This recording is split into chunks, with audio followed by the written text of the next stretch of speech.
aller jusqu'au bout de votre logique, du coup, Louis Alliot, puisque vous dénoncez le danger de l'extrême gauche, qui est pour vous Jean-Luc Mélenchon. Dans un duel entre la NUP et Emmanuel Macron, que votez-vous?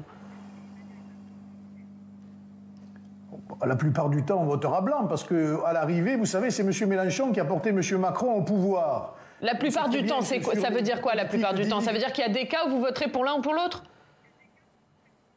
Mais ça veut dire qu'il y a des cas où notre électorat va s'interroger. Par exemple, contre M. Castaner, je pense effectivement qu'il y a des électeurs du Rassemblement national dans sa circonscription qui vont réfléchir à deux fois et qui peut-être, même en se bouchant le nez, iront voter contre M. Castaner. Pourquoi? Pourquoi spécifiquement M. Castaner? Parce que ça a été le pire ministre de l'Intérieur, l'homme le plus arrogant, le plus sectaire. Il est un peu l'emblème de ce que représente le système macronien en France, à la fois incompétent, insignifiant et arrogant, ce que ne veulent plus les Français aujourd'hui aux affaires. Mais ça veut dire que vous dénoncez Jean-Luc Mélenchon, vous dénoncez les dangers qu'il peut représenter pour le pays, mais dans le même temps, vous préfériez voter pour un candidat de la NUP plutôt que pour un candidat d'Emmanuel Macron, c'est ça?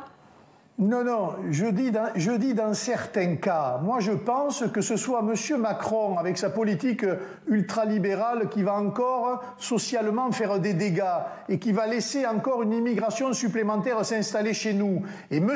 Mélenchon, qui est, j'allais dire, un révolutionnaire en ce sens qu'il veut l'anarchie, il veut le désordre, il est toujours contre la police, contre l'armée, contre la justice, parce qu'il veut le chaos pour permettre à ses idées de progresser. Je pense que c'est ni les uns ni les autres. Mais il est évident que sur 577 circonscriptions, il y a des cas particuliers et que M. Castaner fait partie de ce cas particulier, de cette exception qui confirmera la règle de ne voter ni pour les uns ni pour les autres. Il y en a d'autres?